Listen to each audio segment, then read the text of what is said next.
Greetings and salutations there, contestants. It is I, Wolfphototech, and here we go with another fun video. This time it's the Gamemaster Screen Pack from Chaosium for RuneQuest Roleplaying Glorantha. This came with when I oh no, I have to move those beaks. This came in with my slipcase.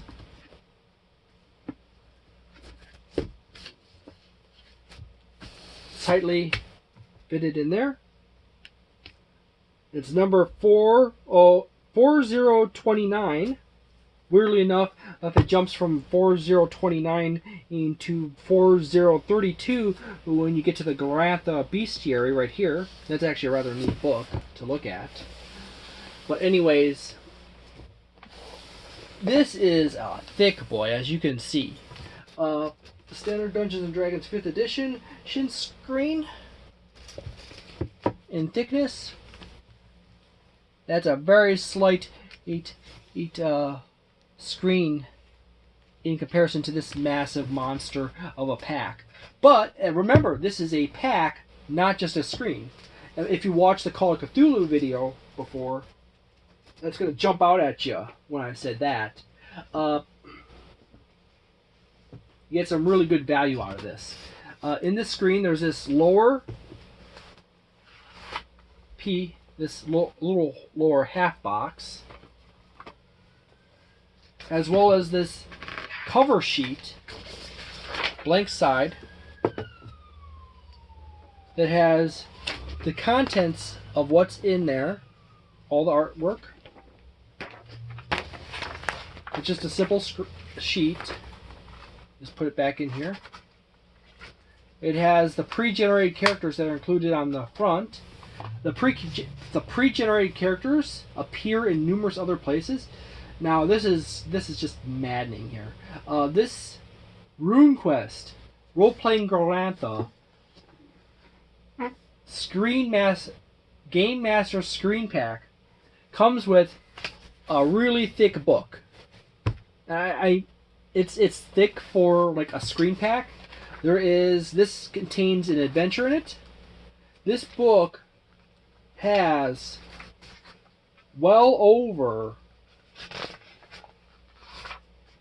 123 pages. This is 123 pages. This is this close to being more book, or equal to, this is more book than, it says 124 pages up here, but here, this is bigger than one of the books from Spelljammer 5th edition, the 64 pages. There are 3 books that comes in the Spelljammer slipcase. They're only 64 pages each. This is 124 pages. This is roughly equivalent to 2 of those books combined. This is just an adventure and game master mechanics in here for the adventures.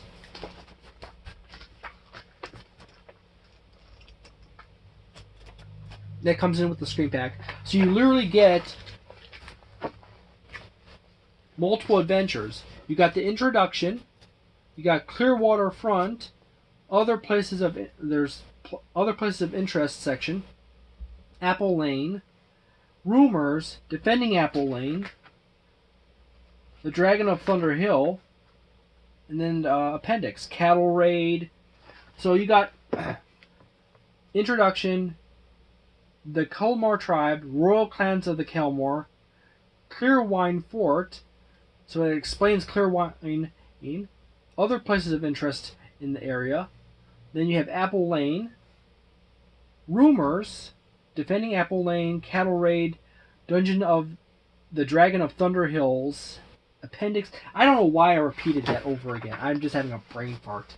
It's like they really crammed this book with tons of stuff, explaining the setting in which your adventure is going to take place. And then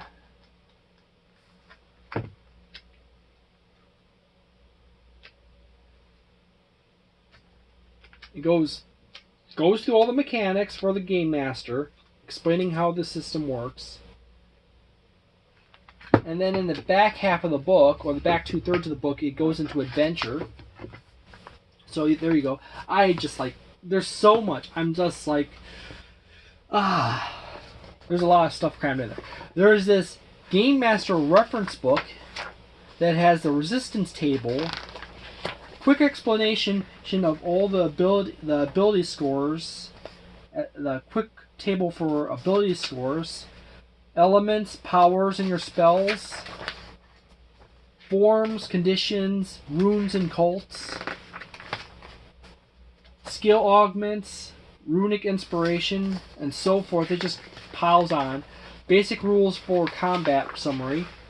Your fumble table, if you fumble. Attack and parry results. Dodge results. Axes, swords, daggers, unarmed attacks chart. So you have basically a chart for all your weapons and the damage dealt based on percentage and everything else. Armor chart for all your different armors. Spirit magic spells by list. How much they cost. Name. The runes that are tied to them. It continues on. The authors of this book. It has a handy dandy map. Actually, no, this is a calendar.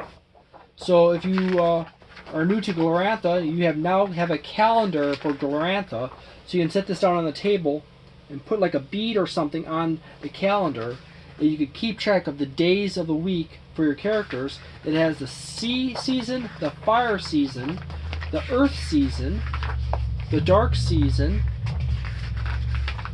the storm season, and then there should be the sacred time, which is 2 weeks. You have a beautiful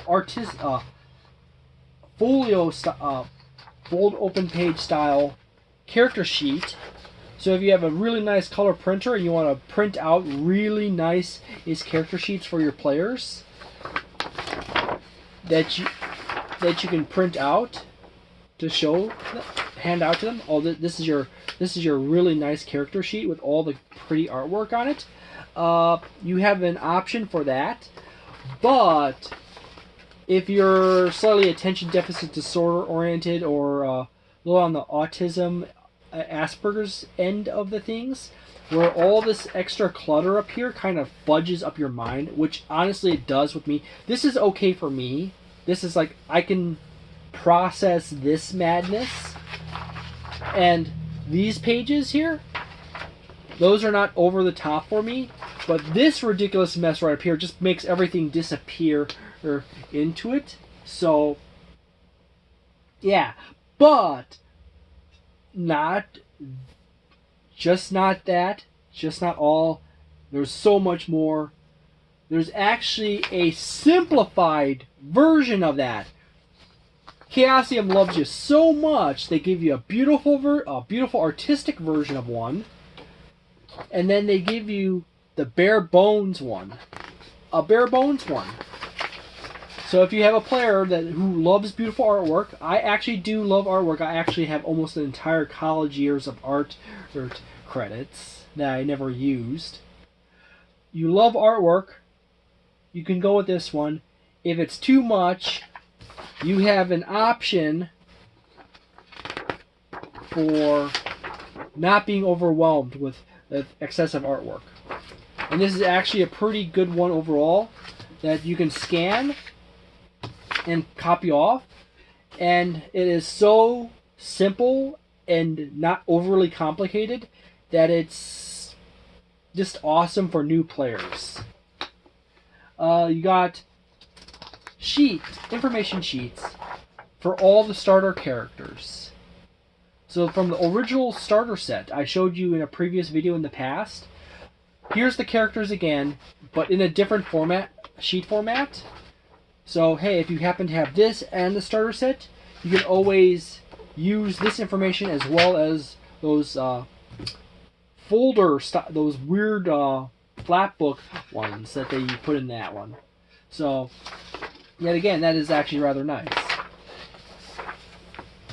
You have a whole pile of characters. Actually, I'm going to flip this back around the other way so you actually have you got the various characters, new artwork for them, and various entities or beings that are tied to them.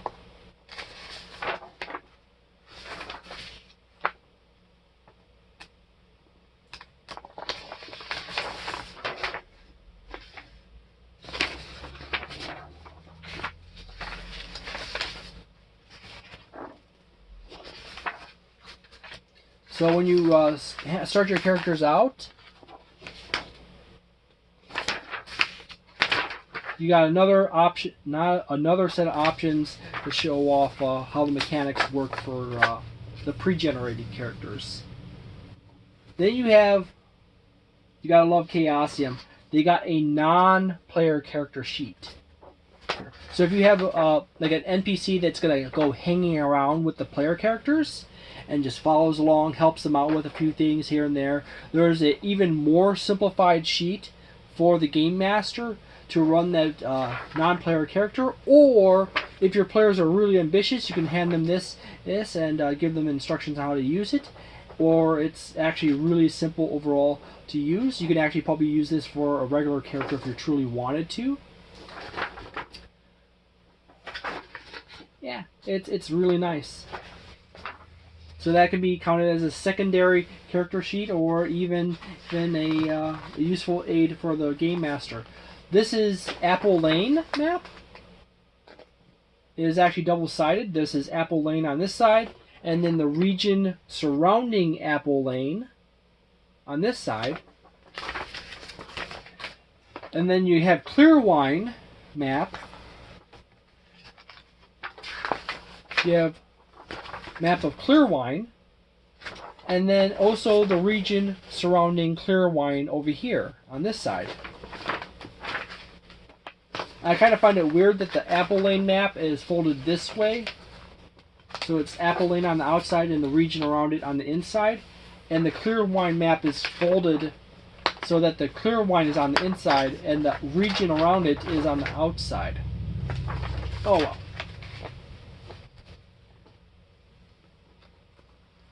This is the larger region around.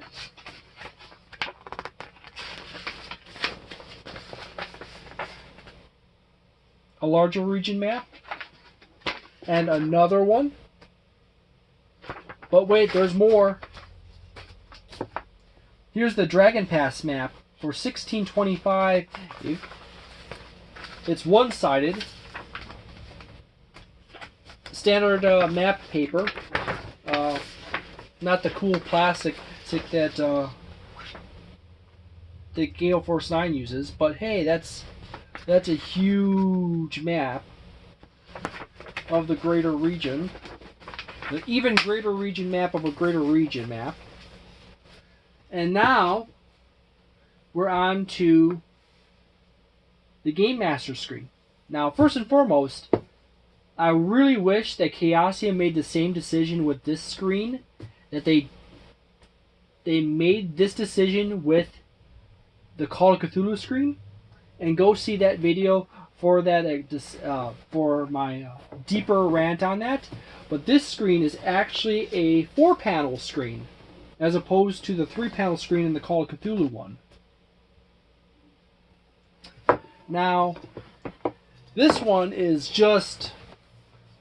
The Chaosium screens are just loaded to the hilt. You got your resistance tables. You got resistance table. You got augment with passions, runes, and skills table down here. You got the ability results table right here. You have multiplier, character multipliers. You got skill time table, strike rank modifiers, size and dex strike rank modifiers, damage bonuses, attack parry results table, which continues across all this bottom of the panel, resolution of melee, summary of combat results, summary of special damage results, dodge results, hit locations, damage summary, fumble table. You have a runes table right here. On this one right here, you got spirit combat damage. You got magic use summary. You got your various rituals meditation modifiers, sacred place bonus, sacred day bonus, common rune magic, despair, dishonor, and reputation modifier tables down here. This one is literally crammed full, and as I said, this is beautiful artwork. That's included in this. Now, much like the Call of Cthulhu one, all these tables are actually rather small text. You can probably, if my resolution, the auto adjust kicks in, you can actually read it. It is readable. However, this is actually a situation much like the Call of Cthulhu one, because of there's being so much stuff crammed into this screen. It almost needs another panel. You almost need a 5th panel for this one, where the Call of Cthulhu one was only a 3 panel, and it really needed to be a 4 panel. This is a 4 panel that really needed to be a 5 panel. But being that it is a 5 panel, and the text is a little bigger in this one than it is in the Call of Cthulhu one, it is more tolerable overall, and the more complex, messy stuff that you would have difficult times adjudicating quickly is more towards the top of the screen on this one. So being that everything is still crammed fairly tight in this one, it doesn't heavily impact you as much as the fact that the Call of Cthulhu one is so crammed, and it's highly important information spreads all the way down the entire thing. So it's an improvement, but they didn't improve it substantially more. They just simply it's really awesome. All the information, as I said, is all really important stuff. RuneQuest is more complex overall than Call of Cthulhu as a game system, but it is a super narrative, super deep in world gaming system. Counts as a positive for it and a negative. The noted issue that some people stated with Call of Cthulhu, with RuneQuest, is that the magic of the world and the mechanics is more tied into the lore of the world. So, yeah, it's kind of harder to just create an entire new world and use RuneQuest as the framework, the system for that at Homebrew world than it is, say, like Dungeons and Dragons or even Call of Cthulhu to somewhat of an extent. You can do a bizarro alternate history world with Call of Cthulhu and it works out fine. But it is perfectly possible with RuneQuest. If you want to look up the BRP system, because RuneQuest and Call of Cthulhu is based off of Chaosium's BRP system, and Chaosium you really need to update it and make it easier to buy BRP core products. That would be awesome. But anyways, this is just really cool. I wish I could actually play this with people. However, most people are like Pathfinder, Dungeons and Dragons, and then they kind of like tip into Call of Cthulhu or play some Call of Cthulhu. The problem with that is that Call of Cthulhu 7th edition uses a true 100, a D100 system, where RuneQuest is kind of weird. It uses a hybrid of a D100 and a 2D, 3D6 system. And because it uses the 3D6 system, you still end up having to use the resistance chart here. And you have a whole bunch of extra other stuff that is worked into the 3D6 system. It's kind of a situation where the old grognards that were playtesting really did not want to re-engineer RuneQuest to use the newer, more streamlined Call of Cthulhu D100 system based off the BRP system. because it required them too much work to rework the magic system to get it to work with a D100 system, which is sad and terrible in my opinion that they wouldn't put that extra bit of effort into it. But I guess it's okay if you really want to play RuneQuest. The 3d6 system is not super terrible. The 3d6 the standard system is not too terrible from what I read. I just never had an opportunity to actually play it or read into too much depth, so I kind of like just shot through, skimmed it. So this is more overview than anything else. I really would like to play RuneQuest and run it, but you know, I got the stuff. I got the stuff for it. I got the slipcase. I got the starter set. I got the Red Book of Magic and the Glorantha source book, which is a deeper dive into the lore of Glorantha. And then the Red Book of Magic, which is an expansion of the magic system of Glorantha. I would love it. So, as I said, I'm not an expert in RuneQuest. I've never had an opportunity to play it. I generally know history of the Bronze Age setting, of Bronze Age, and from what I have seen and read of RuneQuest, and what I've skimmed through and read here and there, it is really interesting, the world setting. I was just kind of hoping that it would be the D100 system from it would be using the D100 variant of the BRP system. But yeah, some point I really have to get into actually getting on that. Talk people into actually playing RuneQuest. Incidentally, as a player of RuneQuest, the only thing you truly need is either a pre-made generated character and the starter set, from the starter set, because they give you all the information of how to play it in that book, in those booklets and the sheets. Or if you want to make your own character, you need the RuneQuest Roleplaying Glorantha book, which comes in the slipcase or standalone, and it gives you all the rules there to make a character. However, it is important to note that character creation in RuneQuest is a chonky endeavor, because your character is deeply built into the world lore. You have clans, you have family, you have a tree of family relationships. The time and date in which you were born has a tie-in to your magical potential as an individual, and so much. So your tribe leans you towards different types of elements of magic, and so forth.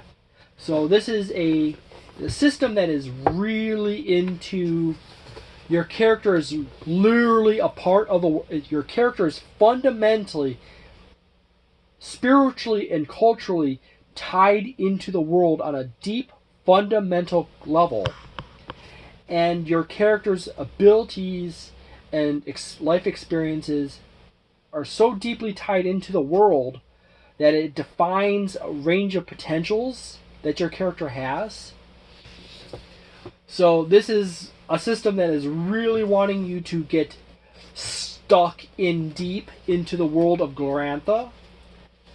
And if you can get if you get your players and your game master really stuck into Glorantha's world and the lore, from my conversations with people, it is kind of crossed that paradigm point, and it is just amazing and deep and impactful, because it creates a deep social interconnecting web of interaction, and you can truly get to that next level of RP in your RuneQuest adventure, where it takes a lot of effort to nudge people away from the super hack and slash hoboism that can easily occur when you're, say, like talking about Dungeons and Dragons or even Pathfinder Starfinder, because the system is just loose enough from the world setting with these systems from Dungeons and Dragons, Starfinder, Pathfinder, that you could like just have random person number 26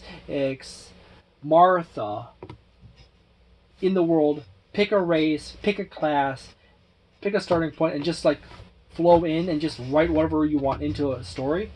Where RuneQuest really wants you to just dig in to the world, become a part of the world. And conversations around that I've gotten, as I said, I repeated it before, when you get into that world, it's just utterly amazing, because then so much potential of interaction comes in. And RuneQuest is a skill-based system, much like Call of Cthulhu. It's a skill-centric system, like Traveler, skill-centric. Skill-centric systems, weirdly enough, are super positive energy to roleplay adventures, role-playing eccentric adventures, where level-based systems, which people like to play for really story world heavy centric orientation, actually promotes and advances you towards being really mechanically centered or oriented towards that. So you're less story oriented, more mechanical oriented in a system that is designed supposedly to be open and free to create story, where systems where there's deep mechanics for story system events and stuff like that and interactions actually seem to have this weird tendency to cause deeper, more impactful stories to evolve and expand. And I'm an incredibly intelligent, weird person. On the easy side, the quick roll flow kind of thing, that does not make sense why that occurs. But if you're thinking about it from the pure mechanical nature of tabletop gaming systems, the fact that RuneQuest, Call of Cthulhu, Traveler, Warhammer Fantasy has such deep world lore and it's tied into the system, that the system pulls the world lore into your adventure and your interactions with people and promotes your actions to feed into the world lore or be powered off the world lore, where Dungeons and Dragons, Pathfinder, Starfinder is concerned, it's more about the combat mechanics, and the world lore there is like dressing.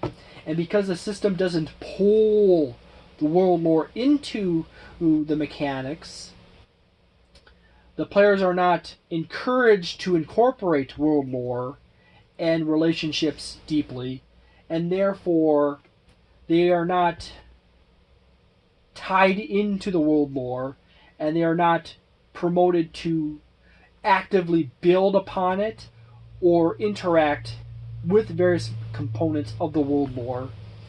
And being as such, the world lore in the D&D level-based systems is more ancillary, where these systems where there's deeper world lore mechanic tie-in into the system helps promote and feed growth of story and development in the world lore and the world as a whole. So it's weird and interesting how that plays out. And it kind of goes back to like basic, there's various child rearing developmental studies and strategies that are based around, if you want to make something important, you incentivize it for children and adults by tying in the value of whatever you want into the raw system that it is like really, it's really dumb. You set a standard, you make it important to achieve a standard, and you push people towards that, and you make it really outlined out and exact with a lot of explanations, and it encourages people to work into that. And wherever you just kind of leave it loose and people kind of just not focus that much on that area anymore. I guess people really just want something to grab onto to understand stuff, and whatever you focus on in the mechanics of something, that is where people tend to focus. And in the case of Dungeons and Dragons and Pathfinder Starfinder, it's really focused around combat, and all the social stuff is really just fluffy, not terribly deep or super vague, where these systems really want you to, it really creates a lot of deep mechanics. And by the way, the magic spells in RuneQuest are really interesting. There's a lot of really interesting flavor spells in RuneQuest that you don't really see in Dungeons and Dragons, and they're highly impactful to what's happening around you. And they're a lot more nuanced and subdivided, like changing your physical gender or sex. There's literally a spell called Become Other, which then say, like, if you're a male, it flips you to a woman. If you're a woman, it flips you into a male. There's animating specific body parts or creating creatures out of stuff. Like, if you have a head, you can make a creature out of a head. If you have a hand, a severed hand from someone, you can turn that into a creature that serves you in your adventures. There's a lot of crazy stuff in RuneQuest, and it's all really cool. At some point, I really had to actually, instead of just skim through, I really need to sit down and deep dive into it and work everything out, and then I could actually do a really deep, high quality dive into RuneQuest Roleplaying Glorantha. But I'm busy with so many other projects right now. It's going to take a time before I get to that. So this is a really long video. Thank you very much for watching. I hope you have an awesome day, a delightful day, a nice night, a wonderful week, and a magnificent month. If you enjoy these videos, if you enjoy any of the videos specifically of any particular subject, please leave a like and comment on those videos and share them. If there's any reason you want to see some more of something else, leave a comment below suggesting what you want to see more of. The RuneQuest rules for character creation is super complex. I have to really read through that before I even get into trying to make a video explaining how to do it, and I also have to make charts and stuff like that, and there's a lot of work for that stuff. But anyways, thank you very much for watching. Have a delightful day, and a wonderful weekend, magnificent month again, and see you next time.